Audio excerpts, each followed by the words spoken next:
Wala nang mas tahimik pa sa gabi ni Franco Valencia kundi ang tunog ng kanyang mamahaling wristwatch na tila musika sa katahimikan ng penthouse unit niya sa Makati.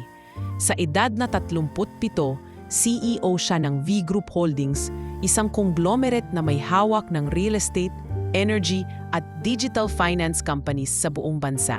Maraming nagsasabing isa siyang haligi ng makabagong industriya, isang lalaki na may utak, porma at yaman, pero kung tatanungin mo ang mga taong matagal na sa paligid niya, iisa ang sagot, wala siyang puso. Pumasok siya sa isang madilim na silid kung saan nakaayos ang ilang mga family memorabilia. Pinunasan niya ang frame ng lumang retrato nila ng kanyang ama. Mahigpit ang pagkakahawak niya rito. Halos mapunit. Naalala niya ang araw na iyon, graduation niya sa kolehiyo, hawak niya ang diploma habang nakangiti ang ama. Ilang linggo matapos noon, biglang nagsara ang kumpanyang pinaghirapan ng ama dahil sa isang investment scam na pingatuman ng pangalang. Isang batang tinulungan daw nila noon. Isang ampon, isang bata na kalaunay nagnakaw, nagpagiba ng negosyo at muntik ng paghiwalayin silang mag-ama. Hindi na muling tumulong si Franco sa kahit sinong estranghero pagkatapos noon. Franco, wika ng personal assistant niyang si Lita sa intercom. May meeting ka bukas sa CSR committee. Gusto ka nilang maging mukha ng kampanya ng company sa child welfare. Hindi ako interesado, malamig niyang tugon habang sinusuklay ang buhok sa salamin. Maghanap sila ng mukhang ama, hindi ako yon. Sir, baka gusto niyong pag-isipan. Good night, Lita. Naputol ang tawag. Muli siyang naupo sa malambot na sofa habang pinagmamasdan ang city skyline. Maganda ang buhay, oo. Pero may kung anong lamat sa gabi-gabing pananahimik niya. Wala siyang asawa, walang anak, at mas lalong walang balak magparami ng lahi. Para sa kanya, mas mainam ng tahimik, kontrolado, at walang sabit ang lahat. Kinabukasan, habang nakasakay sa kanyang itim na SUV at papunta sa isang ribbon-cutting event ng isang bagong business center, nainip siya sa bigat ng trapiko sa EDSA. Bumaba ang driver upang ayusin ang sitwasyon sa unahan habang naiwan siyang nakaupo sa likod, nagbabasa ng tablet. Napukaw ang atensyon niya ng pagkatok sa bintana. Isang batang lalaki, marungis, nakasuot ng t-shirt na halos butas-butas na. Ang buhok nito'y dikit sa anit sa dumi.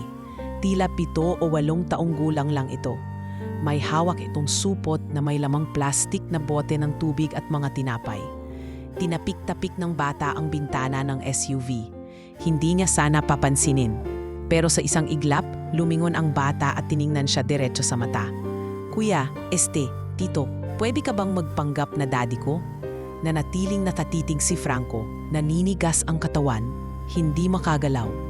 Anong sabi mo? Matalim niyang tanong nang binuksan ang bintana ng bahagya. Pwede po ba?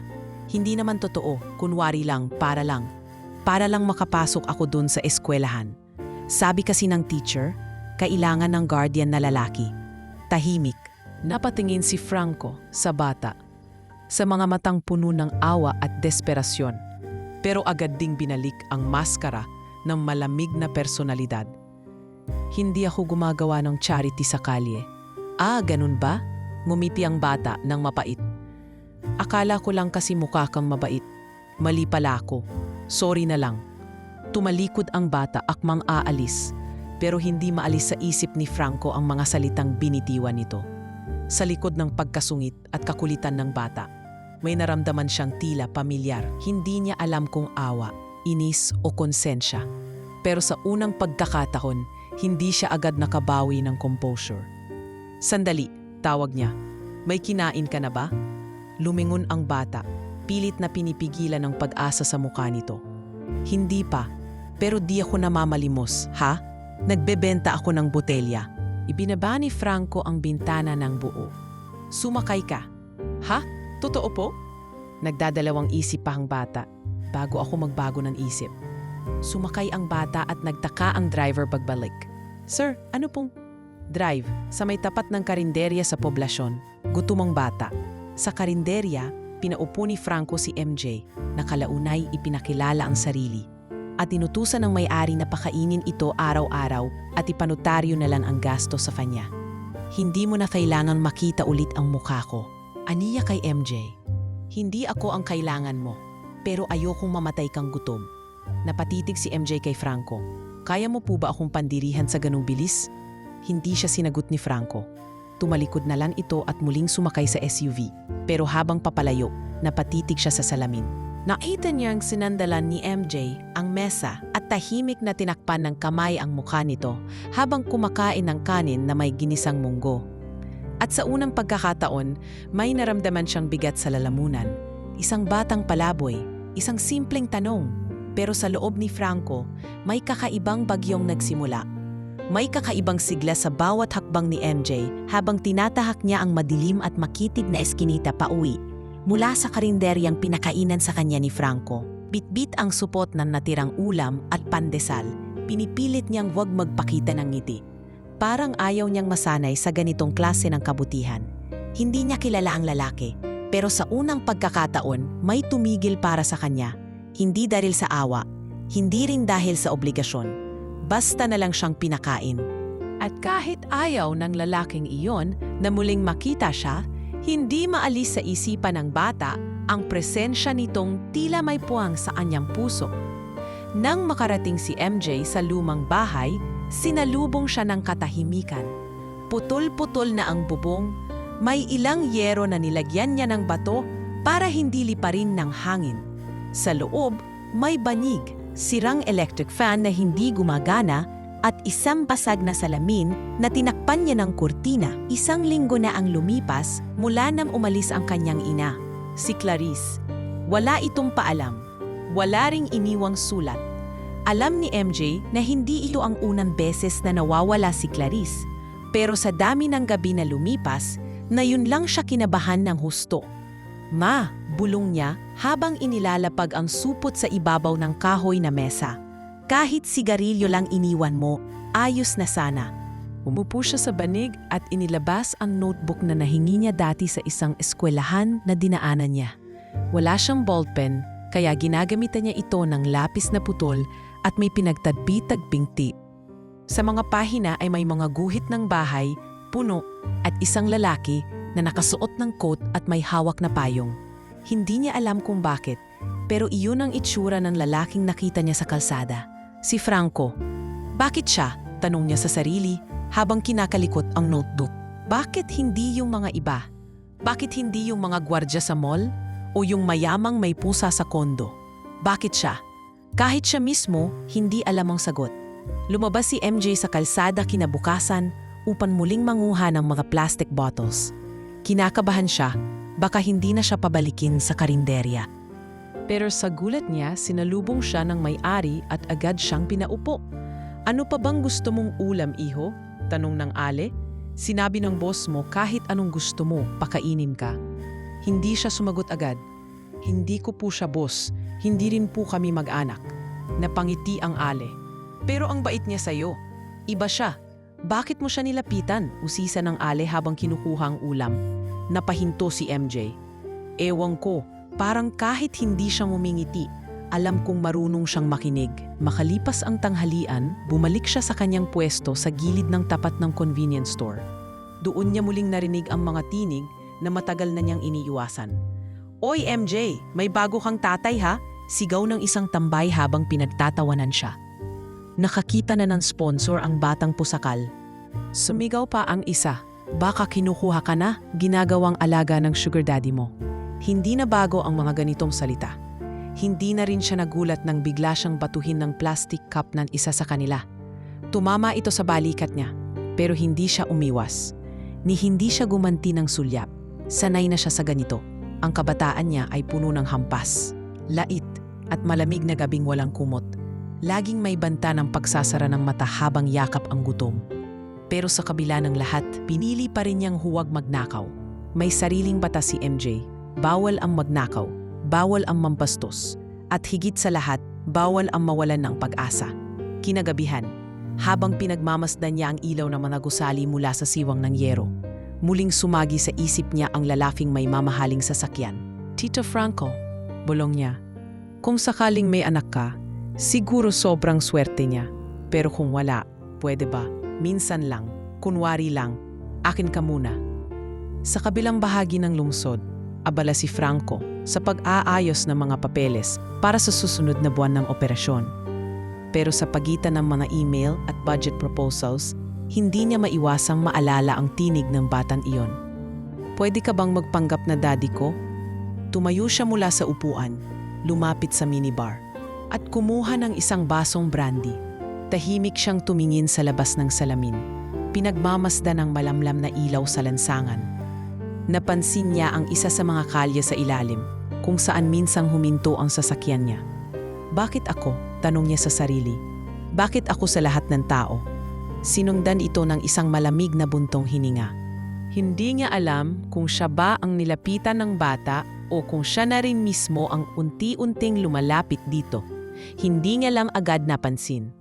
At mula sa kalayuan ng katahimikan, ila may humahaplos na tanong sa kanyang pagkatao. Isang tanong na hindi galing sa utak kundi sa pusong matagal nang hindi marunong makaramdam. Bakit hindi? Nagsimula ang araw na iyon para kay Franco gaya ng dati. Tahimik, organisado, walang sablay. Ngunit sa likod ng perpektong kalendaryo ng kanyang telepono, may isang hindi inaasahang tanong na paulit-ulit na bumabangon sa kanyang utak. Pwede ka bang magpanggap na daddy ko? Ang tinig ni MJ ay tila umaalingaw sa loob ng kanyang condo unit kahit pa pinili niyang ibaling ang atensyon sa mga stock report at meeting schedules. Kahit gaano niya iwasan, naiisip pa rin niya ang mukha ng batang iyon. Puno ng dumi, matapang ang titig, pero bakas ang gutom at pagkauhaw sa pagkalinga. Matigas ang loob ni Franco. Hindi siya sanay sa gulo ng ibang tao, lalo na kung may kinalaman sa bata. Kaya naman, matapos ang insidenteng iyon sa karinderya, hindi na siya muling nagpakita kay MJ. Sa halip, tahimik siyang tumawag sa may-ari ng karinderya kinagabihan. Ako po yung lalaki kahapon na may kasamang bata. Pakainin niyo siya araw-araw. Kahit anong gusto niya, ako na bahala sa bayad. Sir, talagang mabait kayo. Anong pangalan niyo para maipasa ko sa bata? Tanong ng matandang ale. Hindi niya kailangang malaman. Maikli niyang tugon. Sabihin niyo na lang, may nagpapaabot ng tulong. Ayokong umasa siya. Ibinaba ni Franco ang tawag, ngunit tila may bigat sa kanyang dibdib. May bahagi ng konsensyang bumubulong, kung hindi mo kayang maging ama, bakit hindi mo man lang subukang maging tao? Ilang araw ang lumipas. Sa bawat gabi na tahimik niyang pinagmamasdan ang lungsod mula sa kanyang malaking bintana, bumabalik sa isip niya ang imahe ni MJ. Naalala niya kung paano ito ngumiti kahit gutom, kung paano nitong iniling ang ulo nang sabihing hindi siya kailangan bilang ama, pero tinanggap pa rin ang kanin at munggo nang walang reklamo. Isang gabi, habang umuulan, hindi niya mapigilang mapatigil sa pag-inom ng brandy. Pinagmasdan niya ang basang payong na nakatupi sa tabi ng pinto, iyong payong na ginamit ni MJ nang una silang magkita. Iniwan ito ng bata sa loob ng kotse bago bumaba sa karinderya. Hindi niya ito ibinalik. Ni hindi na bumalik ang bata para hanapin ito. Maya-maya, naupo siya sa sahig ng sala, bagay na hindi niya karaniwang ginagawa. Hinawakan niya ang payong at sa kanyang pagkakaupo, may sumaging alaala mula sa kanyang kabataan. Nasa harapan siya ng isang lumang bahay. Basa ang kanyang sapatos, nanginginig ang kanyang mga kamay, at umiiyak siya habang pilit pinipigilan ng sarili. Sa pintuan ng bahay, nakatayo ang kanyang ina.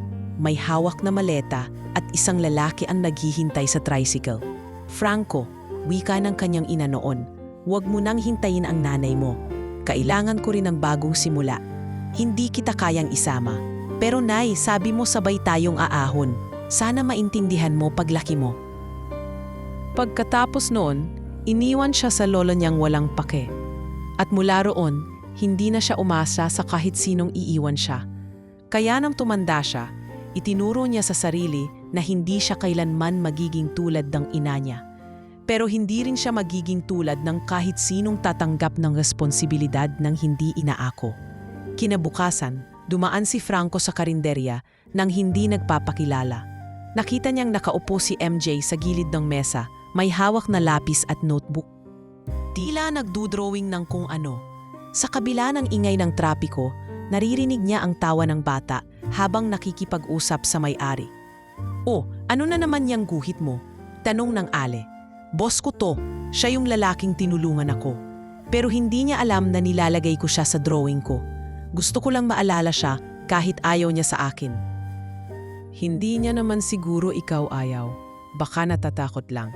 Ang laki-laki niyang tao tapos matatakot siya sa tulad ko?" Tumawa si MJ pero may lungkot sa tono. Lumayo si Franco nang hindi nagpapakita. Tumalikod siya at sumakay sa kanyang kotse, muling walang imik. Gabi na nang makauwi siya sa kondo. Humiga siya sa kama pero hindi matahimik. Bumangon siyang muli, binuksan ang laptop at nagsimulang magsulat. Hindi email, hindi ulat sa kumpanya. Isang liham para sa sarili. Hindi ako ama. Hindi ako bayani. Pero may bata roon na hindi ko maalis sa isip.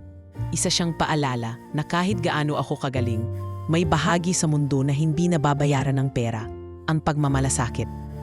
Nang matapos siya sa pagsulat, tumingin siyang muli sa payong ni MJ. Sa pagkakaalam ni Franco, ginawa na niya ang tama.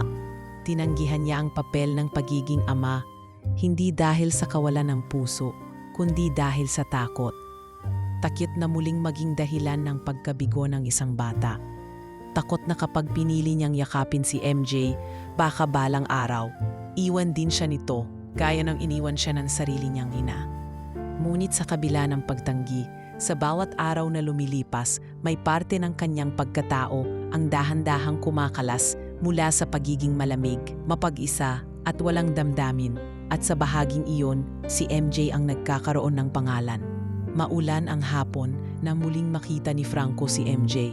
Nakapark ang sasakyan niya sa may kalye ng Tondo, naghihintay ng kasamahan sa isang CSR ocular inspection.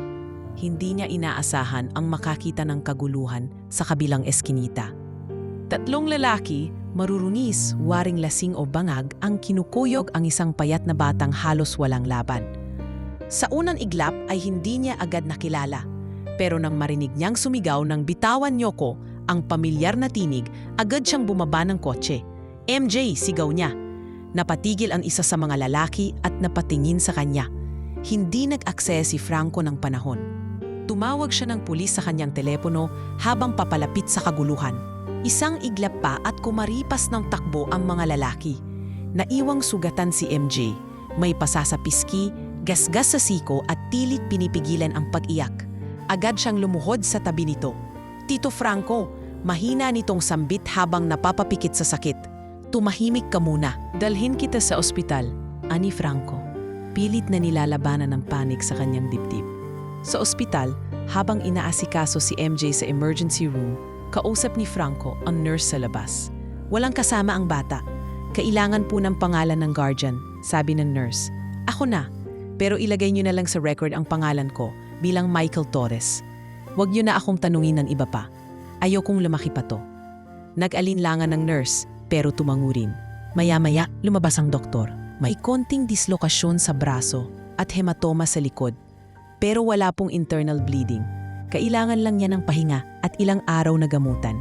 Tumango si Franco. "Salamat. Ako na bahala sa lahat ng gastos." Habang hinihintay niyang makalipat si MJ sa isang kwarto, naupo siya sa waiting area. Sa kanyang tabi, isang matandang lalaking pasyente ang walang tigil sa paggubo. May amoy ang paligid ng alkohol, gamot at luma ng tela.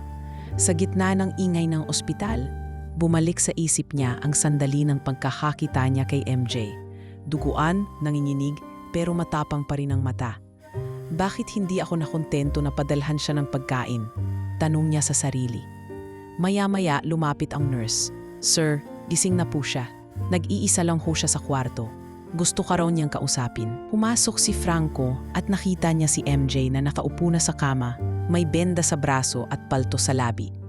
"Bakit mo ako sinundan?" tanong agad ng bata, hindi na nagpasalamat. "Hindi kita sinundan," sagot ni Franco. "Nagkataon lang." Tumawa si MJ pero mapait. "Hindi mo nga ako gusto, pero ikaw na naman ang sumagit." Hindi sumagot si Franco. "Pwede ba kitang pakiusapan ulit?"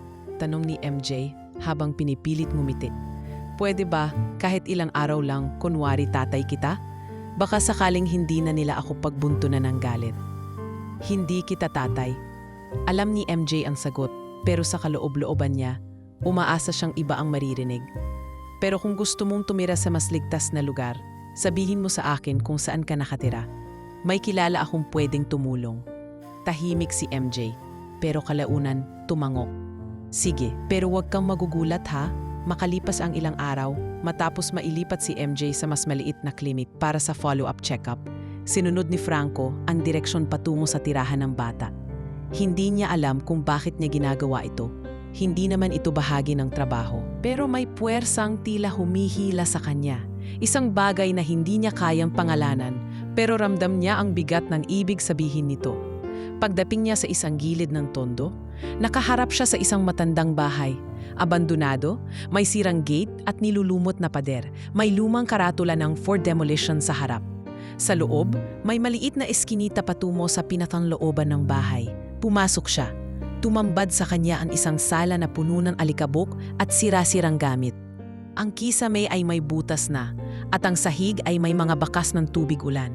Sa sulok, may kutson na ginawang higaan at ilang plastic bag na may lumang damit. Napatingin si Franco sa pader. May nakadikit na ilang papel at litrato. Dito siya napatigil. Dahan-dahan siyang lumapit. Nang lumapit siya, nakita niya ang isang retrato. Hindi niya agad pinansin, pero nang mapagmasdan, napatigil siya. Siya iyon, si Franco. Noong nasa kolehiyo pa siya, nakasuot ng uniforme ng unibersidad, may hawak na medalya at may ngiti sa labi. Katabi niya sa larawan, si Clarice. Hindi niya makakalimutan ang mukha ng babaeng iyon. Matagal na niyang tinik sa alaala. Antas ang bahay sa lumang bahay ng tiyahin niya noon. Ang babaeng minsang minahal niya, pero biglang nawala. Dala ang isang lihim. Bakit may ganito rito? Bulong niya, habang nanginginig ang mga daliri niyang hawak ang litrato. Sa tabi ng retrato, may isang drawing, guhit ng bata. May 3 tao, isang lalaki, isang babae, at isang batang may hawak na laruan. Sa ilalim ng guhit, may nakasulat, "Mama, ako." Si Daddy, kahit hindi niya alam, natigilan si Franco. Nanigas siya sa kinatatayuan. At sa unang pagkakataon sa napakatagal na panahon, naramdaman niya ang pagkabasag ng mundo niyang pinilit niyang gawing perpekto. Isang mundong giniba ng isang simpleng guhit sa pader. Ang batang hinihiling lang na magpanggap siyang ama. Posibleng hindi pala nagpapanggap. Posibleng totoo. At kung totoo man iyon, ang buong buhay ni Franco Valencia ay kailangang magsimulang muling buuin. Mula sa simula. Hindi pa rin makapaniwala si Franco habang hawak ang lumang litrato na natagpuan niya sa dingding ng abandonadong bahay. Hindi na niya muling nakita ang mukha ni Clarice mula nang mawala ito sa buhay niya mahigit 1 dekada na ang nakararaan. At ngayon, heto siya, nakatingin sa sariling larawan na tila iniingatan ng isang bata. Guhit ng maliit na kamay sa papel, may nakasulat sa ilalim. Si Daddy kahit hindi niya alam. Mula sa pagkakatitig sa litrato, bumalik sa katinuan si Franco at sinikap alalahanin kung sino ang maaaring makapagpatunay sa koneksyon ni Clarice kay MJ. Sa kanyang gunita, isang matandang babae ang naalala niya. Si Aling Sion. Siya ang matagal na kasambahay ng pamilya ng tiyahin niya noon. At naging parang alalay ni Clarice nang sabay silang naglilingkod sa lumang mansyon sa Cavite. Kinuha ni Franco ang kanyang telepono at agad na tumawag sa isa sa kanyang tauhan. Hanapin mo nga kung nasaan na si Sion Valenzuela. Dati siyang kasambahay sa mansyon ng tiyahin ko. Alam ko may pamilya siya sa Cavite. Bigyan mo ng magandang bayad kahit sa impormasyon lang, utos niya. Kalmado pero may halong tensyon ang tono. Makalipas ang 2 araw, may update na dumating. Sir, nahanap po namin si Aling Sion. Nakatira siya ngayon sa isang maliit na barong-barong sa Silang, Cavite. Medyo may edad na ho siya, pero matalas pa raw ang isipan. Hindi na siya nag-aksaya ng oras. Nagmaneho siya ng siya lang, hindi kasama ang driver. Kailangan niyang marinig ang totoo mula sa taong maaaring magdugtong ng mga nawawalang bahagi ng kanyang nakaraan. Ang bahay ni Aling Sion ay nasa gilid ng kalsada, malapit sa palayan.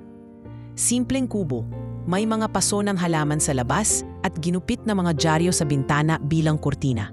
Kumatok siya at ilang saglit lang ay may bumukas. Franco, na mamanghang wika ng matandang babae. Ikaw nga ba yan, Hiho? Tumango siya. Kayo po si Aling Sion, di ba? Oo, Diyos ko. Ang laki na ng pinagbago mo. Kamukha mo ng papa mo. Hinawakan ng natanda ang kanyang braso at pinatuloy siya sa loob. Umupo sila sa kahoy na bangko habang naglalagay ng mainit na salabat si Aling Sion sa lumang tasa. Matagal na akong walang balita sa inyo. Anong nakapagparito sa iyo? Tanong ng matanda. Hindi agad sumagot si Franco. Pinagmasdan muna niya ang mukha ni Aling Sion. May guhit ng pagtanda, ngunit andun pa rin ang dating kabaitan at pagkamatapat nito. Gusto ko lang malaman, kilala niyo po ba si Clarice? Tumigil sa pag-inom si Aling Sion. Clarice, oo, Diyos ko anak, bakit mo siya naaalala ngayon? May nakilala akong batang lalaki. Ang pangalan niya ay MJ. At nakita ko sa tinitirhan niya ang lumang litrato ko kasama si Clarice. May mga guhit din doon, parang pamilya kami. Gusto kong malaman ang totoo. Napabuntong hininga si Aling Sion. Anak, matagal ko nang gustong sabihin sa iyo to, pero hindi ko alam kung dapat ba. Si Clarice, siya ang ina ng batang yan. Napalingon si Franco, nanginginig ang kamay na nakahawak sa tasa. Siya nga? Oo, sagot ni Aling Sion. At kung totoo ang naririnig kong pangalan ng batang niligtas mo, si MJ, Franco, malamang anak mo siya. Parang binagsakan ng langit at lupa si Franco sa narinig. Nanigas ang kanyang katawan. May bahagi sa kanyang utak na nagsasabing imposible. Pero mas malakas ang pintig ng puso niyang matagal nang sarado sa posibilidad ng pagkakaroon ng sariling anak. Bakit hindi ko alam? Bakit hindi siya nagsabi? Tanong niyang may halong galit at pagkalito. Naalala niyo ba yung skandal noon? Yung akusasyon ng nawawalang alahas ng tiyahin mo? Tanong ni Aling Sion. Tumango si Franco. Sinisi si Clarice, pinag-initan siya. Wala namang sapat na ebidensya. Hindi siya ang nagnakaw nun, mariing wika ng matanda. Yung isa pang kasambahay, ang tunay na kumuha. Pero dahil mahirap si Clarice, siya ang sinisi. Ayaw ng tiyahin mo sa kanya, lalong-lalo na nung malaman niyang ikaw at si Clarice ay may ugnayan. Saglit na tumahimik ang paligid.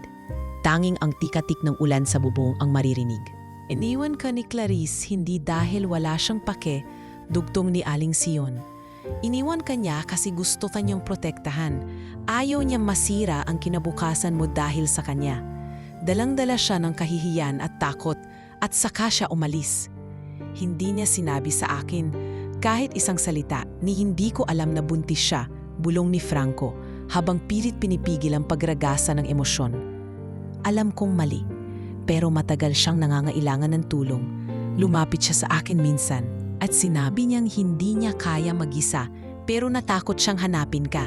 Masyado na raw malalim ang sugat, kaya inalagaan ko sila sa abot ng makakaya ko hanggang sa tuluyang maglaho si Clarice. Pero ang bata, si MJ, minsan dinala niya sa bahay ko. Alam kong ikaw ang ama. Hindi na mapigilan ni Franco ang pamumuo ng luha sa kanyang mata. Sa ilang dekada ng pagiging matigas, na yun lang siya muling nayanig ng ganito. Isang batang palaging sumisigaw ng, "Pwede ka bang magpanggap na daddy ko?" Yun pala, hindi lang pakiusap. Isa iyong sigaw ng dugo. Tumayo siya at niyakap ang matanda. Salamat Aling Sion at hindi mo siya pinabayaan. Franco, bulong ng matanda. Kung totoo man ko, kung siya nga ang anak mo, huwag mong hayaang danasin niya ang dinanas ng batang ikaw noon. Iniwan ng ina, walang ama. Tumango siya, bagamat hindi pa rin makapagsalita. Sa kanyang isipan, umiikot ang iisang tanong. Ano mo babawiin ang panahong nawala? Ngayon, hindi na sapat ang pagpapanggap. Panahon na para malaman ang katotohanan. At harapin ito bilang isang tunay na ama. Mula sa bahay ni Aling Sion ay diretsyong bumiyahe si Franco pabalik ng Maynila habang tahimik na nakatingin sa kalsada. Sa dami ng sinabi sa kanya ng matanda, parang pinipiga ang loob niya. Gusto niyang maniwala, pero may bahagi pa rin sa kanya ang nangangailangan ng patunay. Hindi lang dahil sa sariling proteksyon, kundi dahil ayaw niyang lokohin ang sarili niya. kung sakaling hindi ito totoo. Agad siyang tumawag sa isang kilalang private diagnostic center at nagpa-schedule ng paternity DNA test. Kinausap niya ang doktor at sinigurong confidential ang lahat. Isang cotton swab lang mula sa laway ni NJ ang kailangan at para hindi magduda ang bata, sinabi niyang ito'y health check.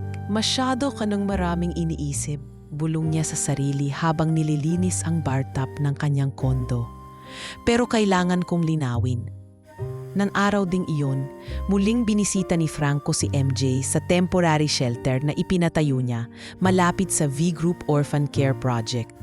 Kinuha niya ito nang walang kaalam-alam sa tunay na dahilan. Susunduin kita, lilipat ka muna sa kondo ko, mas maayos ang gamutan doon. Kondo? Tanong ni MJ, gulat. Yung sa matataas na building? Oo. May elevator ba doon? Oo. Libre pagkain? Hanggat di ka maarte. Hindi na nagpumilit ang bata. Sa simpleng maleta at lumang backpack, sumama siyang tahimik. Habang nasa kotse, napansin ni Franco ang paraan ng pagtitig ni MJ sa paligid. Tila lahat ng nakikita'y bago. Ilang beses itong napapasigaw sa sarili kapag may dumadaan na tren o billboard ng artista. Nang makarating sa kondo, hindi mapakali si MJ. Tila hindi makapaniwalang may sarili siyang kama, aircon at mainit na tubig sa banyo. Pwede bang makigib ng tubig kahit may gripo? Tanong nito sabay tawa. Walang ibiban dito, pero kung gusto mo, lagyan kita ng balde. Kinagabihan, habang nanonood ng TV si Franco, napansin niyang lumapit si MJ, may hawak na remote. Pwede ba akong manood ng cartoons? Tingin mo may cartoon sa channel na to? Sagot niya. Pwede namang iswitch, di ba? Pilyong tugon ni MJ. Napailing si Franco, matigas ang ulo, mapangahas, pero hindi rin maitatangging may kwela at may sayad ng tapang. Parang siya rin nung bata pa. Ilang araw ang lumipas. Habang hinihintay ang resulta ng DNA test, unti-unting nagbago ang routine sa bahay. Umaga, ginigising ni MJ si Franco para sa almusal. Tanghali, magtasabay silang kumakain at sa gabi, minsan ay nagkakasabay sa panonood ng pelikula. Ngunit sa kabila ng pagiging malapit, may hangganan. Huwag mo akong tatawaging daddy, wika ni Franco minsang binigkas ito ni MJ habang nasa kusina. Okay, sagot ni MJ kunwari hindi apektado. Hindi ko naman sinabing totoo kang daddy ko kunwari lang. Pero ramdam ni Franco ang bigat ng salitang iyon. Wala itong pinaramdam pero sa likod ng mga biro at maliliit na sulyap ng bata sa kanya, may tinatago itong lungkot. Isang hapon, habang naglilinis ng gamit si Franco, napansin niya ang isang sobre sa loob ng drawer sa kwarto ni MJ. Nakalagay dito ang ilang perang binigay niya para sa allowance ng bata, may kasamang papel. Hindi ko muna ginastos, bumili lang ako ng notebook at lapis. Yung sobra para sa pangarap kong makapasok sa eskwela. Napatigil si Franco. Hindi niya inaasahan na ang batang madalas na pagkakamalang walang pakialam ay palihim palang nagtatabi ng pera hindi para sa sarili, kundi para sa edukasyon. Nagsimula siyang magtanong sa sarili, bakit nga ba hindi ko siya agad pinaniniwalaan? Kahit wala pa ang resulta, hindi ba sapat ang ipinapakita niyang ugali? Kinabukasan, habang nagkakape siya sa balcony, biglang lumapit si MJ, may hawak na papel. Uy Tito Franco, samahan mo naman ako mamaya. Saan na naman? May entrance exam kasi sa public school dito malapit, pero kailangan may guardian na pipirma sa form. Pwede mo namang hintayin si DSWD. Ayoko ng ibang tao, ikaw lang. Tahimik si Franco. Tinitigan niya ang bata. Alam ko namang hindi tayo totoo, sabi ni MJ, dahan-dahan. Alam ko ring ayaw mong matawag na tatay. Pero kahit na yung araw lang, pwede ka bang magpanggap na daddy ko? Parang may humawak sa puso ni Franco. Hindi niya agad sinagot. Ngunit sa huli, tumango siya. Magdihis ka na. Sa paglalakad nila papunta sa eskwelahan, ramdam ni Franco ang bigat ng mundo sa maliit na balikat ni MJ. Ngunit sa mga mata ng bata, wala kang makikitang takot. Punong-puno ito ng pag-asa. Habang pumipirma siya sa form, may isang linya sa taas, name of guardian or father. Napatingin si Franco sa linya, tumingin si MJ sa kanya. Dahan-dahan, isinulat ni Franco ang sarili niyang pangalan. Hindi dahil sa DNA result, hindi dahil sa utang na loob, kundi dahil sa damdaming hindi niya na kayang ipagkaila. May parte sa kanya na gustong panindigan ang batang ito. At sa bawat letra na kanyang isinulat, tila narinig niyang muling bumigkas si MJ sa likod ng isip niya. Kahit isang araw lang, ngunit sa puso ni Franco, may sagot na siyang hindi sinasabi. Baka hindi lang isang araw, mag-aalas 8 ng umaga nang tumunog ang telepono ni Franco. Nasa kalagitnaan siya ng pag-aayos ng necktie nang bumunad sa screen ang pangalan ng klinika kung saan siya nagpa-DNA test. Isang maikling pahayag lang ang narinig niya mula sa kabilang linya. Mr. Valencia, tapos na po ang analysis. Positive match. 99.9%. Si MJ ay biological son ninyo. Para bang may gumuhit na linya mula ulo hanggang talampakan niya. Nanigas ang kanyang katawan. Sandaling napatigil ang kanyang kamay sa pagsisintas ng sapatos. Bumalik ang mga alaala. Ang unang tanong ng bata, ang mapait nitong ngiti. Ang payong na naiwan sa kanyang sasakyan. Ang larawan sa pader. Lahat ng iyon ay hindi na pala isipan ngayon. Ito ang katotohanan. Anak niya si MJ. Ngunit imbes na tuwa ang unang dumapo sa kanyang dibdib, guilt ang bumalot sa kanya. Hindi niya masikmura ang ideya na habang abala siyang itinatayo ang kanyang imperyo, may batang naligaw sa lansangan, dugo't laman niya, na walang kamalay-malay, naghahanap ng kahit kunwaring ama. Napabuntong hininga siya habang nakaupo sa gilid ng kama. Hawak ang cellphone. Tumutok ang tingin sa sahig na parang doon niyang makikita ang sagot sa tanong na bumabagabag sa kanya. Nasaan ako noong mga panahong kailangan niya ako? Maya-maya, umisita siya muli kay Aling Sion, dala ang resultang naka-envelope pa. Hindi na siya kailangang magtanong. Pagkarating pa lang niya, tinanguan na siya ng matanda. Alam ko na, bulong ni Aling Sion habang pinapaupo siya. Hindi mo kailangang sabihin. Kita sa mukha mo. Tahimik na inilapag ni Franco ang envelope sa mesa. Aling Sion, simula niya. Gusto ko sanang malaman, lahat. Lahat ng hindi ko alam, lahat ng pinili niyong itago.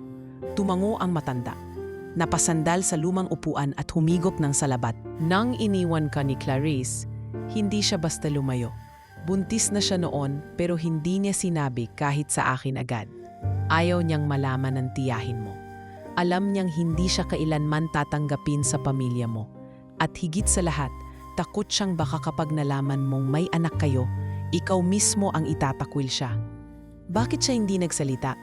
Mahinang ngunit masakit na tanong ni Franco. Dahil sa galit anak, sa hiya at sa takot na baka kung lumapit siya sa iyo, mas lalo mo lang siyang itulak palayo. Noong minsang dumalaw siya sa akin, dala-dala na niya si MJ. Sanggol pa, payat, nilalagnat. Tinanong ko kung gusto niyang ipaalam sa iyo. Tumanggi siya. Ayokong lumaki si MJ na hinihinga ng ama ng tulong. Kung mag-isa lang ako, di bale na. Basta ligtas siya, sabi niya. Pinarusahan niya rin ako? Bulong ni Franco, nanginginig ang boses. Hindi lang ang sarili niya ang inilayo niya, kundi pati ang anak ko. Tinagkait niya sa akin ang pagkakataon. Hindi niya alam kung ano ang tama, pero ginawa niya ang sa tingin niyang makakabuti. Maliman iyon, hindi ko siya masisisi. Ilang saglit ng katahimikan ang lumipas. Bago muling magsalita si Franco, tila pinipigilan ang pagbagsak ng luha. Asan na siya ngayon, Aling Sion? Nasaan si Clarice? Saglit na nag-alinlangan ang matanda bago ito muling tumango. Nasa Montalban Provincial Jail. Nakulong siya dahil sa kasong shoplifting. Wala siyang abogado. Wala ring bumisita sa kanya. Shoplifting? Gulat na ulit ni Franco. Isang kahunlam ng gatas at diaper ang ninakaw niya. Nahuli siya ng gwardiya. Tumanggi siyang ipagtanggol ang sarili. Sabi niya, sanay na akong pagbintangan, kaya ayon ikinulong. Hindi na nakapagsalita si Franco. Parang may humigot ng hangin sa baga niya. Ang babaeng minsan niyang minahal, nawala sa kanyang mundo. Tinaniman siya ng sama ng loob at ngayon, nakakulong, walang bisita, walang abogado, walang tinig na kakampi sa kanya. Bakit hindi mo sinabi agad? Halos pabulong niyang tanong. Dahil inisip kong hindi mo pa handa. Sagot ni Aling Sion. Pero mayon, kita ko sa'yo, handa ka na. Tumayo si Franco. Hindi siya nagpaalam ng mahabang litanya. Hindi rin siya nangako ng kahit ano. Tumango lang siya at nag-iwan ng piraso ng sobre sa mesa. Cash. Malaki ang halaga. Para sa lahat ng naitulong mo sa anak ko, sa anak namin. Sabay tango. Kinabukasan, nasa harap na siya ng Montalban Provincial Jail. Suot ang simpleng polo at pantalon, walang alalay, walang taguri ng pagiging CEO. Sa receptionist area, sinabi niya ang pakay, "Gusto kong makausap si Clarice Velasco." Matagal bago ito pinayagan. At nang sa wakas ay dinala siya sa visiting area. Halos hindi siya makahinga nang makita niya ang babaeng iyon. Nakaupo, nakayuko, payat, sunog ang balat sa araw, at halos hindi mo na makilala. Nang magtaas ito ng tingin, nagtagpo ang kanilang mga mata. Si Clarice, ang unang babae na minahal niya, ang ina ng kanyang anak. "Franco," mahina nitong sabi, parang hindi makapaniwala. "Matagal mo na akong kailangang makita." Tugon niya, walang galit sa boses, kundi isang uri ng matagal nang kinikimkim na hinanakit. "Anong ginagawa mo rito?" tanong ni Clarice, tila biglang natakot. "Mahalaga lang na malaman mo. Alam ko na ang lahat." Napayuko si Clarice. Hinawakan niya ang sariling mga palad, nanginginig. "MJ, nahanap mo siya?" Tumango si Franco. "Oo, at hindi lang basta nahanap. Alam ko na rin, anak ko siya." Hindi sumagot si Clarice. Ilang patak ng luha ang tuluyang gumuhit sa pisngi niya. Hindi niya pinunasan. Pinanindigan niya ang tatahimikan. "Bakit mo ako pinili?" tanong niya. Mababa ngunit matigas. "Sa lahat ng pagkakataong pwede kang humingi ng tulong, bakit hindi ako?" "Dahil hindi ako sigurado kung may lugar pa ko sa buhay niyo." Tumayo si Franco. Tumitig siya sa mga mata ni Clarice. "Clarice, tapos na ang lahat ng pagtatago. Tapos na rin ang galit ko. Pero ang responsibilidad ko, magsisimula pa lang." At sa isip niya, sa bawat paghinga at paghakbang niya mula sa kwartong iyon, dala-dala niya ang pangakong hindi na mabubura. "Bubuuin ko ang buhay ng anak ko, pero kailangan ko ring harapin ang ina niya." Tahimik si Franco habang minamasdan si Clarice mula sa kabilang panig ng salamin ng visiting area ng kulungan. Ilang araw na rin mula nang muli silang magharap. At sa tuwing susulyap siya rito, palaging may kakaibang dagok sa dibdib niyang tila sinasakal siya. Hindi dahil sa galit, bagkus sa lungkot, sa pagsisisi. Ang babaeng nasa harap niya ngayon ay hindi na ang Clarice na nakilala niya 11 taon na ang naalilipas. Maputla na ito, may mga linyang guhit sa noo na hindi niya natatandaan, at may nanlalalim na mga mata. Pero naroon pa rin ang dati nitong tingin, matapang, buo, at hindi nagpapasakop sa awa. "Wala ka namang kailangang ayusin para sa akin, Franco," mahinahong sabi ni Clarice habang tinitigan siya. "Kung narito ka para bumawi sa sarili mong pagkukulang, huwag mong idaan sa anak natin." Napatingin si Franco sa sahig. Sa dami ng gustong sagot, walang lumabas sa kanyang bibig. "I'm not here para ayusin ang sarili ko," wika niyang mababa ang boses. "Narito ako dahil gusto kong maitama ang isang bagay na matagal nang mali. Mahal na mahal ko si MJ," dugtong niya, sabay tingin sa mga mata ni Clarice. "At kahit huli ko siyang nakilala, ayokong tapusin ang buhay ko na hindi siya nakasama, hindi ko siya natulungan." "Hindi mo kailangang tulungan si MJ para makabawi sa akin," sagot ni Clarice. "Hindi siya proyekto, hindi siya bridge para mabura ang lahat ng sakit na iniwan ng nakaraan." Hindi agad sumagot si Franco. Kinuha niya ang maliit na envelope sa kanyang bulsa.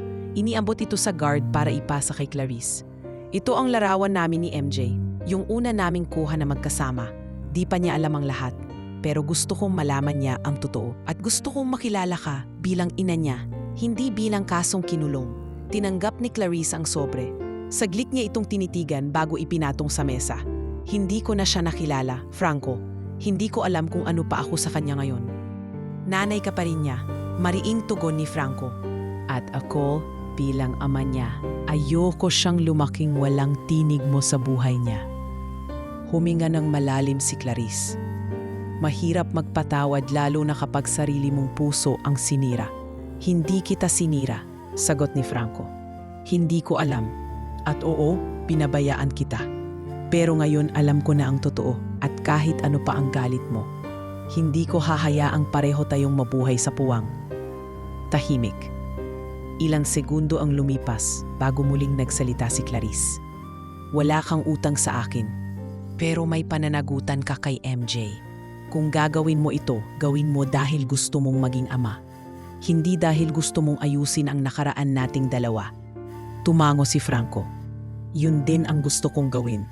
Hindi para bumalik sa dati. Hindi para tayo'y muling maging tayo. Gusto ko lang bumuo ng bagong buhay para sa anak natin. Nang araw ding iyon, umuwi si Franco at miling sinalubong ni MJ sa kondo. Bit-bit nito ang isang drawing na ginawa habang wala siya. Isang imahe ng mag-ama na magkahawak kamay sa harap ng bahay. "Bumalik ka!" sigaw ng bata. "Kala ko may meeting ka hanggang gabi?" "Tinapos ko na ng maaga," sagot ni Franco habang inaabot ang dala-dalang grocery. "May gusto akong ipakita sa'yo." Kinuha niya ang larawang ipinadevelop mula sa dating kuha nila ni Clarice. Panahong bagong panganap pa lamang si MJ. Isang kopya ay pinaliit niya at inilagay sa isang maliit na wooden frame. "Alam mo ba kung sino to?" tanong niya habang inilalapag ito sa lamesa. Tumingin si MJ, bahagyang naguluhan. Parang nakita ko na siya. Parang sa panaginip. Pero hindi ko matandaan. "Siya ang nanay mo," sabi ni Franco. Maingat ang tono. "Si Clarice. Alam kong matagal na kayong hindi nagkasama. Pero gusto kong malaman mong hindi siya masama. Hindi siya masamang tao." Tahimik si MJ. Kinuha niya ang larawan at tiningnan ito ng matagal. Maya-maya nilapit niya sa kanyang piski. "Ma," bulong niya. "Kahit minsan lang, sana nakita mo pa akong mag-drawing." Parang tinaga sa puso si Franco. Hindi niya na alam kung paano itutuwid ang dami ng nawala. Pero kung may isang hakbang siyang kayang simulan, ito ay ang pagsigurong hindi na madaragdagan pa ang sakit na ito. Kinabukasan, bumalik siya sa opisina ng may bagong misyon. Tumawag siya sa isa sa kanyang senior lawyers at naglabas ng direktiba. Ipa-review ang kaso ni Clarice Velasco. "Tingnan kung may grounds for reinvestigation. Huwag niyo siyang bayaran para lang makalabas. Kailangan nating ng hustisya." "Sir, anong ng abogado? Sigurado po ba kayo rito? Baka mataapekto sa pangalan niyo." "Wala akong pakialam sa pangalan ko. Pero may pakialam ako sa pangalan ng anak ko. At gusto kong lumaki siya na alam niyang pinaglaban ng tatay niya ang nanay niya." Makalipas ang ilang araw, muli niyang dinalaw si Clarice sa kulungan. Pero sa pagkakataong iyon, hindi siya mag-isa. Kasama niya si MJ. Pagpasok nila sa visitation room, namigas si Clarice sa kinauupuan. Hindi niya inaasahan. Tumayo siya, nanginginig ang mga kamay. "MJ." Mahina niyang tawag. Si MJ, hawak ang larawan, tahimik na lumapit. "Ma, ako to." Sabay abot ng drawing na ginawa niya. Siya, si Clarice at si Franco nakangiti nasa ilalim ng araw. Niyakap siya ni Clarice. Mahigpit. Hindi maipinta ang damdamin dumaloy sa pagitan nilang dalawa. Hindi ito eksaktong pagtanggap, pero isa itong pagsisimula. At si Franco tahimik lang sa gilid. Pinagmamasdan ang eksena na parang gumuguhit ng bagong buhay sa kanyang harapan. Isang hakbang pa lang ito. Marami pang dapat gawin. Marami pang sugat na kailangang gamutin. Pero sa araw na iyon, isa lang ang malinaw. Handa na siyang buuin ang pamilyang minsan ay winasak ng katahimikan.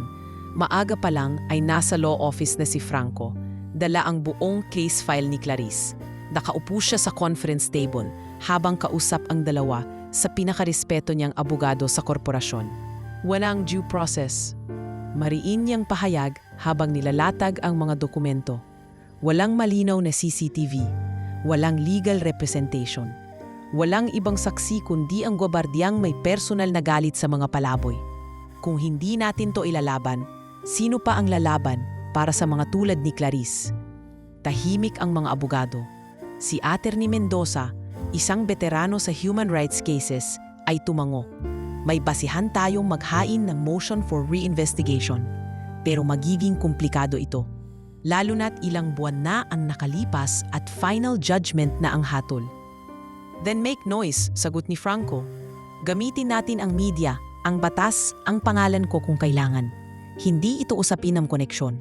Usapin ito ng hustisya." Makalipas ang ilang linggo, nagsimulang maglabas ng press release ng legal team ng V-Group tungkol sa kaso ni Clarice. Sa bawat interview, si Franco mismo ang nagsasalita. Hindi na siya CEO sa mga mata ng publiko. Isa na siyang ama na gustong linisin ang pangalan ng ina ng kanyang anak. Ang hustisya ay para sa lahat, mayaman man o mahirap, pahayag niya sa isang live interview. Hindi sapat ang parusahan ng isang ina na desperado lang makabili ng gatas para sa anak. At kung ang sistemang ito ay tahimik sa kanyang kaso, ako ang sisigaw para sa kanya. Habang abala si Franco sa legal na laban, hindi rin niya pinapabayaan si MJ. Isang araw, habang nasa kitchen sila ng kondo, ipinasa niya ang isang brown envelope sa bata. "Ano to?" tanong ni MJ habang binubuksan ng sobre. "Acceptance letter. Pinag-aral na kita sa Xavier Academy. Doon ka na magsisimula next school year." Nanlaki ang mata ni MJ. "Totoo to, Tito Franco?" Huwag mo muna akong tawagin daddy." Mabilis na putol ni Franco, sabay ngiti. "At may kondisyon ako." "Ano yon?" "Huwag mong ipagmayabang sa mga kaklase mo na mayaman ang tatay mo. Wala kang bodyguard, wala kang driver. Magjo-jeep tayo kapag hindi traffic. Gusto ko matuto ka munang makisama sa iba." Tumango si MJ. "Wala po akong balak magyabang. Pero papayag lang ako kung sasabayan niyo ako mag-review minsan." Napangiti si Franco. "Deal." Sa susunod na linggo, ipinatawag ni Franco ang Board of Directors para sa isang mahalagang announcement. Lahat ng miyembro ay naroon. Mga tao sa industriya ng finance, real estate at tech. Nakasuot ng mamahaling suit at may kanya-kanyang opinyon. "Bakit may bata sa conference room?" bulong ng isa. "Ano to? Adoption agency na ba tayo ngayon?" sabi ng isa pa. Tahimik si Franco hanggang sa umupo silang lahat. Pagkatapos ng maikling intro mula sa corporate secretary, siya na ang nagsalita. "Mga kasamahan ko, gusto kong ipakilala sa inyo si MJ. Hindi lang siya isang bata sa kalye. Siya ang anak ko, at mula ngayon, siya ang magiging inspirasyon ng bago nating flagship CSR project, Tulay para sa Palaboy Foundation." Isang katahimikan ang bumalot sa silid. Ilan ay nagulat, ilan ay hindi makapaniwala. Pero may isa o dalawa nang ngumiti. "Sir," maingat na sambit ng isang direktor, "ang exposure sa ganitong issue, hindi ba delikado para sa brand natin? Kung ito ang ikasisira ng pangalan natin, edi mas maganda na rin sigurong masira ang pangalan na hindi naman para sa tunay na tao." Matatag na sagot ni Franco. "Ang pimpanyang ito ay hindi lang negosyo. Dapat may puso rin ito. At kung ang CEO ay hindi kayang magsimula sa sariling pamilya para ipakita iyon, paano natin aasahan ang mundo na makinig?" Tumayo si MJ at yumuko sa mga miyembro ng board. "Magandang umaga po," nahihiyang sabi niya. "Hindi po ako magaling magsalita gaya ng tatay ko. Pero sana makasama niyo ako na tumulong sa mga batang tulad ko dati. Hindi para sa awa, kundi para may matirhan silang pag-asa." Hindi man lahat ay umayan agad, may mga pumalakpak. Sapat na iyon para ipagpatuloy ang proyekto. Makalipas ang isang buwan, inilunsad ang Tulay para sa Palaboy Foundation. Pinangunahan ito ni Franco at ni MJ. Isang multi-million peso project na layong magpatayo ng mga temporary shelter, magbigay ng basic education at counseling para sa mga batang lansangan. Sa mismong araw ng launching, dinaluhan ito ng media. Sa entablado, pinakilala si MJ bilang honorary co-founder. "Ito po ang bagong yugto ng buhay ko," bungad ni MJ. "Dati ang mundo ko ay bangketa. Ngayon, ang gusto ko ay gumawa ng daan para sa mga batang gaya ko, para hindi na sila palaging palalayasin, pagtatawanan o lalayuan." Pagkatapos niyang magsalita, sumunod si Franco. Hawak niya ang balikat ni MJ. At sa harap ng lahat, sa unang pagkakataon, sinabi niya ang mga salitang matagal nang gustong sumambulat mula sa kanyang dibdib. "Hindi ko na kailangang magpanggap. Anak ko siya. At ako ang ama niya." Pumalakpak ang buong audience. Ang mga kamera ng media ay nakatutok. Pero sa gitna ng lahat ng liwanag, isa lang ang mahalaga kay Franco. Ang yakap ng batang matagal na niyan hindi alam na kanya pala.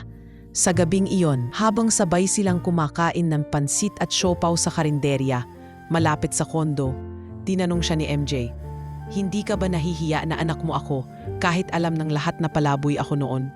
Hinagod ni Franco ang buhok ng bata. "Hindi ako nahihiya, MJ. Pero pinagsisisihan ko na hindi kita nakilala agad kung may dapat ikahiya. Yon.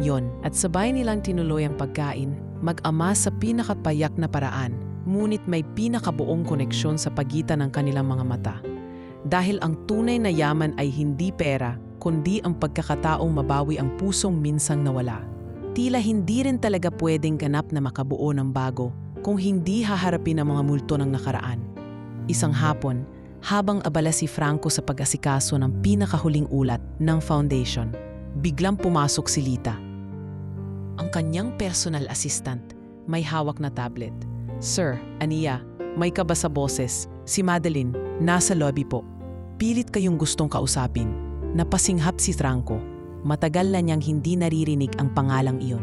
Madeline Urrutia, ang babaeng minsang matik na niyang pakasalan. Ang ex-fiancé na sinubukang ipitin ang karera niya kapalit ng kapangyarihan at kalayaan. Huwag mo siyang paakyatin, malamig niyang tugon. Wala akong kailangang marinig sa kanya. Sir, may dalang media. 2 reporter, mukhang may pinaplano. Saglit siyang natigilan, saka tumayo. Sige, ako na ang bababa.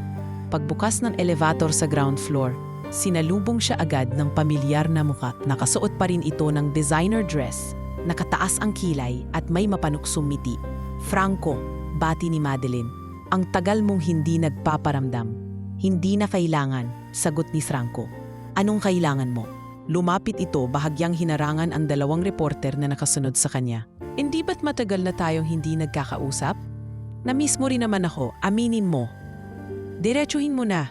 Alam kong hindi ka basta nagpapakita ng walang dahilan. Tumawa si Madeline. Fine. Ang totoo, concerned lang ako sa iyo. Nakakagulat na mula sa walang pamilyang CEO, bigla kang nagkaroon ng anak na palaboy. Maganda para sa social media, oo. Pero para sa investors, isang kahihiyan, isang iskandalo. At balita ko, ilang board members ay nag-iisip ng palitan ka bilang CEO. Hindi siya sumagot, pero sa loob-loob niya, alam niyang totoo ito. May ilan sa board ang hindi komportable sa bigla niyang pagbubunyag ng personal na buhay. Baka naman gusto mong, balikan natin ang dati nating usapan. Alam mo namang matagal na akong handang tumulong sa'yo. Kung gusto mong muling linisin ang pangalan mo, isang tawag lang, sabay hawak sa braso niya. Marahan niyang inalis ang kamay nito. Hindi ko kailanman ikinahihiya ang anak ko. At kung inaakala mong babalik pa ako sa dati, nagkakamali ka. Muling ngumiti si Madeline. Sige, basta huwag kang magtataka kapag hindi lang negosyo ang mawala sa'yo.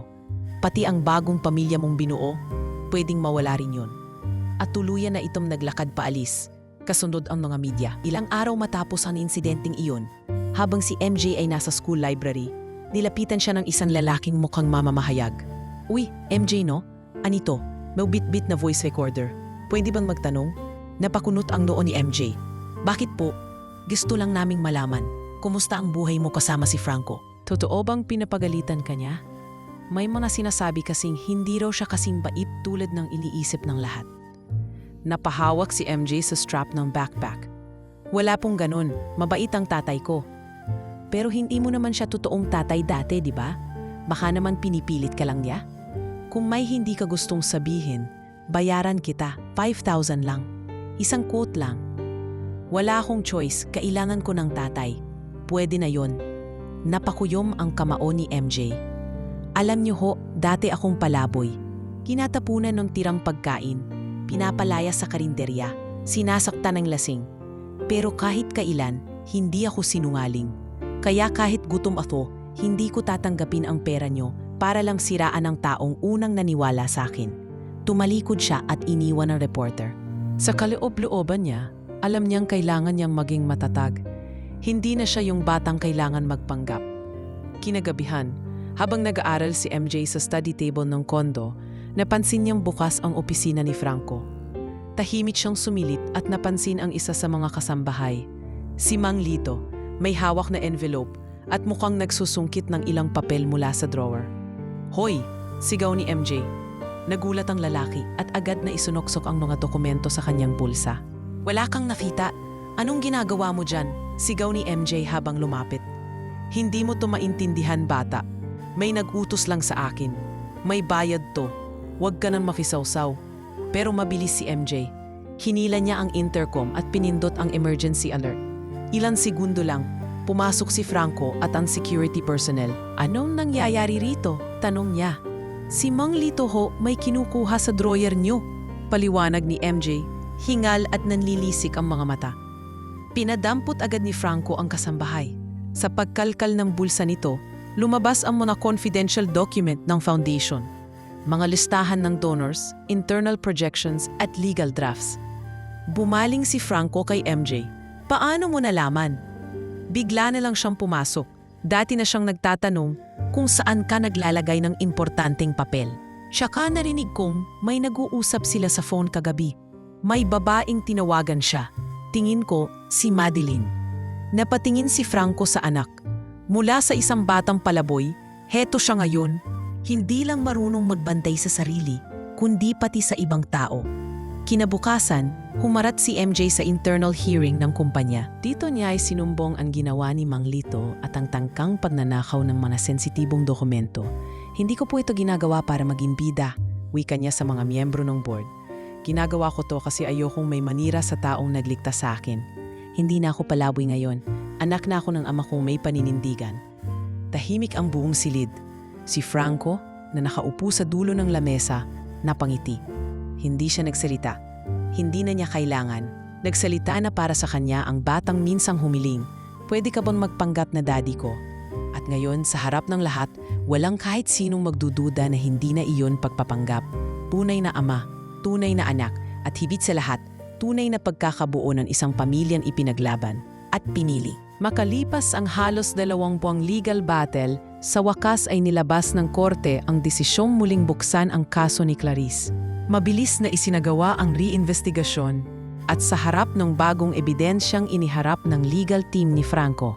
Kabilang ang CCTV footage mula sa grocery at affidavit ng dating security guard na umamin sa kasabwat na pagpepeke ng theft report. Lumitaw ang katotohanan. Hindi si Clarice ang nagnakaw. Isa siyang biktima ng sistemang mabilis humusga sa mukha ng kahirapan. Isang hapon, habang abala si MJ sa pag-aaral ng spelling sa kanilang dining table, pumasok si Franco sa unit nila na may hawak na envelope. Tahimik siyang lumapit sa anak. MJ, aniya, tapos na ang kaso. Papalabasin na si mommy mo bukas. Napahinto si MJ. Hindi niya alam kung ano ang dapat maramdaman. Lingkot, saya, takot o lahat ng sabay-sabay. Totoo po, bulalas niya. Nangingilid ang luha. Totoong totoo. Kinabukasan, mag-aalas 10 ng umaga nang sabay na humarap sina Franco at MJ sa gate ng Montalban Provincial Jail. Nakasuot si MJ ng simpleng polo at maong, pero may dalang bouquet ng puting daisies, paborito ni Clarice ayon kay Aling Sion. Pagbukas ng pinto, lumabas si Clarice. Hindi siya agad nakalapit. Tila pinipigil ang pag-iyak. Nakatitig lamang siya sa anak niyang huling nakita bilang sanggol.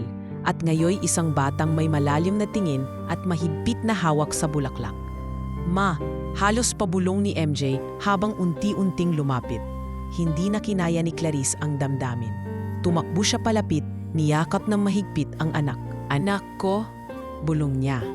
Patawarin mo si Mama kung ngayon lang kita muling nayakap. Wala kang kasalanan, Ma, tugon ni MJ. Kahit kailan, hindi ko kinamuhian na nawala ka. Hinanap lang kita sa panaginip. Napaluha rin si Franco. Hindi siya sumali sa yakapan. Pinili niyang pagmasdan muna. Bilang testigo sa paghilom ng sugat na hindi siya nakasaksi, ngunit may pananagutan siyang gamutin. Sa mga sumunod na linggo, bumalik si Clarice sa normal na pamumuhay sa tulong ni Franco. Pinaupahan siya ng maliit na unit sa parehong building kung saan sila nakatira, ngunit sa ibang palapag. Ito'y kusang alok ni Franco, hindi para kontrolin ang sitwasyon, kundi upang maging malapit si MJ sa ina nito, habang unti-unting bumabalik ang tiwala nilang tatlo sa isa't isa. Isang gabi, habang nasa kitchen si Clarice, tinulungan siya ni MJ sa paghihiwa ng sibuyas. Ano bang gusto mong ulam bukas? Tanong niya. Adobo, mabilis na sagot ni MJ. Yung kay mommy, mas maasim kaysa sa karinderya. Napatawa si Clarice. Masarap pa rin pala kahit puro toyo lang ang gamit ko noon. Samantalang si Franco, tahimik na nakaupo sa sala, pinagmamasdan silang dalawa. Hindi man sila muling nagbalikan ni Clarice bilang magkasintahan. Unti-unti silang nagiging magkaibigan, hindi dahil sa obligasyon, kundi dahil gusto nilang buuin ang isang tahanan, hindi batay sa nakaraan, kundi sa bagong respeto. Makalipas ang 2 linggo, inimbitahan ni Franco si Clarice sa isang simpleng event sa headquarters ng V Group. Sa harap ng board members, mga tauhan at ilan sa stakeholders ng foundation, humarap siya upang magbigay ng pahayag tungkol sa integridad at pagbabagong buhay. Maraming taon akong nabuhay sa isang imaheng malinis, matatag at walang kahinaan. Pero ang totoo, itinago ko ang maraming bahagi ng sarili ko. At ngayon, gusto kong ipakilala sa inyo ang isang babae, dating mahal ko, at ngayon, nanay ng anak kong hinahangaan ko. Si Clarice, tahimik ang silid, ngunit naroon ang paggalang. Tumayo si Clarice, tahimik na tumango at ngumiti. Hindi na siya yung dating Clarice na mahiyain at tago sa dilim. Isa na siyang babaeng tumayo mula sa pagkakadapa. Hindi para sa sarili lang, kundi para sa anak na kailanmay hindi niya binitiwan sa puso. Ilang buwan pa ang lumipas. Sa simpleng takbo ng buhay, unti-unting lumalim ang koneksyon ng tatlo. Tuwing linggo, magkasama silang tatlong nagpipiknik sa parke. Nagdadala ng lutong bahay na pagkain, may bitbit na bola, at tawa ng isang masayang batang walang bakas ng dating butom at lungkot. Kapag weekday, si MJ ay pumapasok sa Xavier Academy, habang si Clarice ay nagsimula ng magtinda ng lunch meal sa loob ng corporate building ni Franco. Tinulungan siya ng isa sa mga chef ng kumpanya upang gawing legal at malinis ang operasyon. Sa gabi, madalas silang tatlong magkasama sa kondo ni Franco, nanonood ng pelikula o minsan simpleng nakaupo sa sala habang nag-uusap. Isang gabi, habang nanonood sila ng lumang pelikula ni Dolphy, biglang nagsalita si MJ habang nakaunan sa braso ni Franco. Alam mo tito, daddy. Napalingon si Franco, ngunit hindi siya nagsalita. Hindi ko pa ata nasasabi sa'yo ng maayos, pero salamat. Hindi lang sa pagkain, bahay o school. Salamat kasi, hindi mo na ako pinalayas kahit ang dami kong tanong.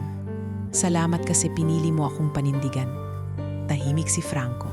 Inayos niya ang pagkakaupo ni MJ, hinagot ang likod nito at marahang bumulong. Wala kang dapat ipagpasalamat, anak kita. At kahit saan tayo makarating, hindi mo na kailangan magpanggap na may tatay ka. Pero di ba minsan, parang ako ang nagpatatag sa'yo? Napangiti si Franco. Oo. At sa totoo lang, ikaw ang nagpaalala sa akin kung paano maging tao ulit. Doon, sa simpleng sala ng isang dating malamig na kondo, sa gitna ng tawa ng lumang pelikula at huni ng aircon, may pamilyang unti-unting nabubuo. Walang ingranding anunsyo, walang kasalan, walang balita sa TV. Pero sa katahimikan ng gabing yon, may isang salitang narinig si Franco na unang beses lumabas mula sa bibig ng kanyang anak. Buo, malinaw at puno ng damdamin. Salamat, Daddy. Tahimik ang gabi sa opisina ni Franco. Ang dating puno ng ingay ng mga tawanan at keyboard ay tila nabalot ng tensyon. Iba na ang hangin sa corporate floor. Mabigat, parang may paparating na unos. Sir, bungad ng CFO, habang bitbit ang mga bagong financial reports, patuloy po ang pagbagsak ng stocks natin. At base sa audit, may nawawalang 84 million pesos sa operational fund ng foundation. Hindi pa po natin matrace kung saan napunta. Hindi agad sumagot si Franco. Nakatitig lang siya sa puting board sa harap niya, kung saan nakasulat ang mga projection ng kumpanya. Lahat kulay pula. Pakilak ang mga account muna. I-freeze ang transactions ng foundation. Ipa-verify lahat ng wire transfers for the past 4 months. Aniya, malamig ngunit kalmado ang boses. At huwag muna itong ipaalam sa media. Tumango ang CFO. Yes, sir. Pagkaalis nito, lumapit si MJ na kanina pa nakaupo sa isang sulok. Nag-iensayo ng speech para sa nalalapit na donors night ng tulay para sa Palaboy Foundation. May problema po ba, Daddy? Pinilit ngumiti ni Franco. Gusto kong bumawi sa lahat ng ginawa niyo para sa akin. Hindi lang ako yung batang lumapit sa inyo sa kalye noon. Gusto kong maramdaman ng mga donors na kaya kong panindigan ang pangalan natin. Tinitigan siya ni Franco.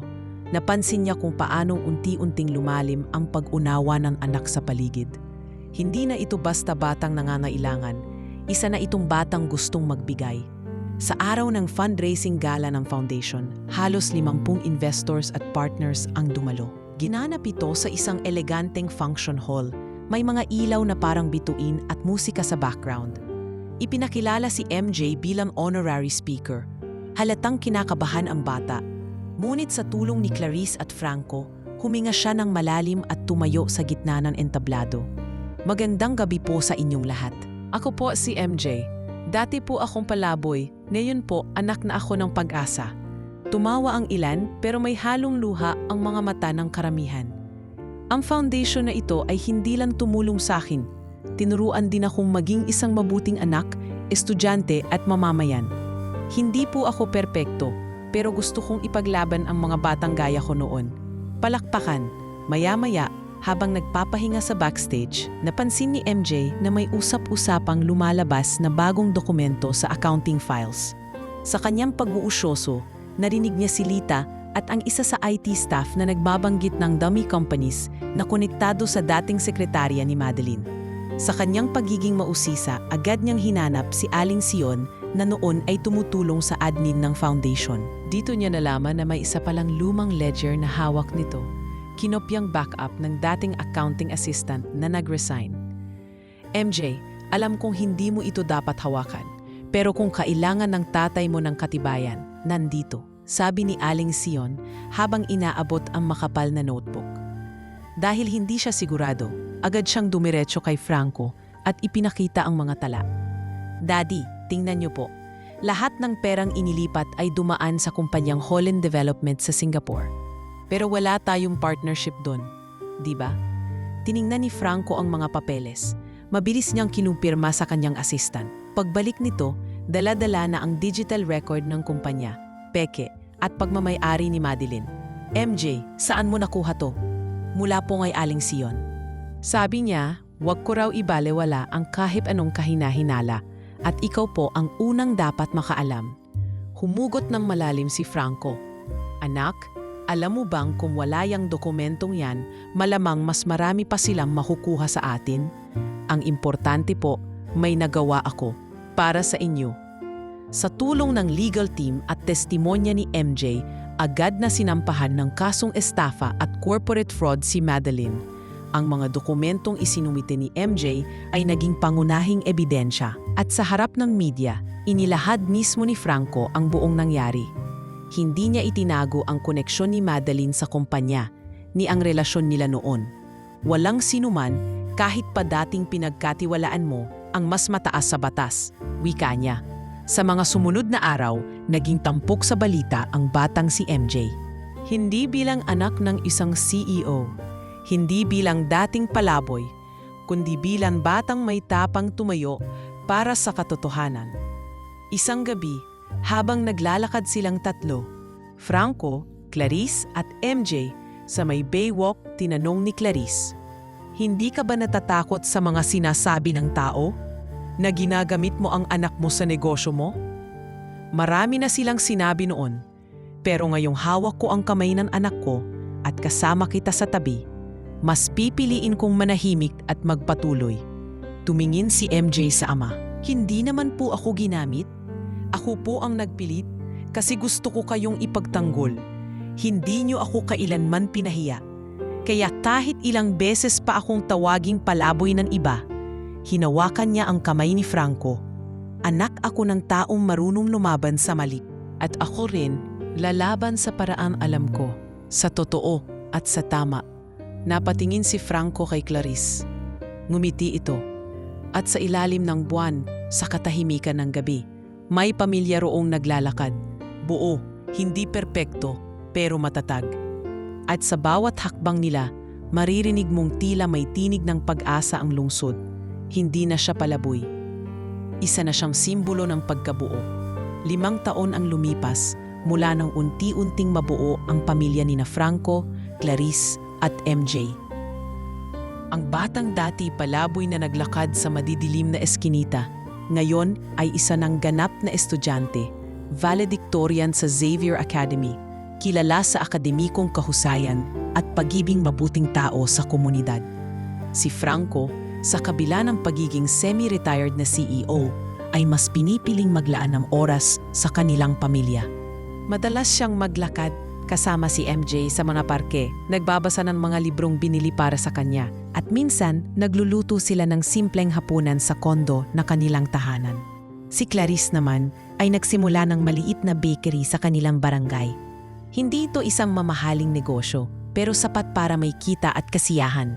Araw-araw siyang nakangiti, habang naglalako ng tinapay at kape, habang si MJ ay masayang tumutulong sa paghahatid ng mga order sa kapitbahay. Sa araw ng graduation ni MJ, abala ang buong pamilya sa pag-aayos. Ang auditorium ay puno ng mga estudyante, guro, magulang at mga bisita. Maraming nagtutuwid ng kanilang mga damit, nag-aayos ng buhok at nagpupulot ng mga litrato. Ngunit sa gitna ng ingay, isang tahimik ngunit matatag na pamilya ang masaya at mapagpakumbabang nagkakasama. Alam mo ba, anak? Wika ni Franco habang hinahawakan ang balikat ni MJ, napakapalad ko na ikaw ang anak ko. O pinagmamalaki kita, napatingin si MJ sa kanyang ama, lumalim ang mga mata at ngumiti. Salamat daddy, salamat sa lahat. Lumapit si Clarice at niyakap silang dalawa. Sa mga sandaling iyon, tila nawawala ang lahat ng problema at pagsubok ng nakaraan. Mayroon silang tinatawag na tahanan, hindi dahil sa mga material na bagay, kundi dahil sa pagmamahal. Pagkatapos ng graduation program, lumabas ang buong pamilya ng paaralan. Sa gilid ng bakuran, may nakatayo na batang palaboy, may maliit na supot at nanginginig sa lamig. Tahimik na pinagmamasdan ito ni MJ. Nilapitan niya ang bata ng may mahinang ngiti. Hi, gusto mo bang sumama sa amin? May bahay kami, may pagkain at may mga taong magmamahal sa'yo. Nakangiti ang bata, tila hindi makapaniwala. Ngunit sa kabila ng pagdududa, tumango ito. Ikaw ang unang nagturo sa akin na hindi ako kailangang magpanggap. Bulong ni MJ habang inilalapit ang kamay sa bata. At gusto kong matulungan ka rin. Habang papalayo sila ng bata, nagsimula si MJ na mag-narrate ng kwento ng kanilang pamilya, ng mga pagsubok at tagumpay, ng mga sakit at saya. Akala ko noon, kailangan ko nang magpanggap na daddy. Akala ko kung hindi ako magsisinungaling, hindi ako mamahalin.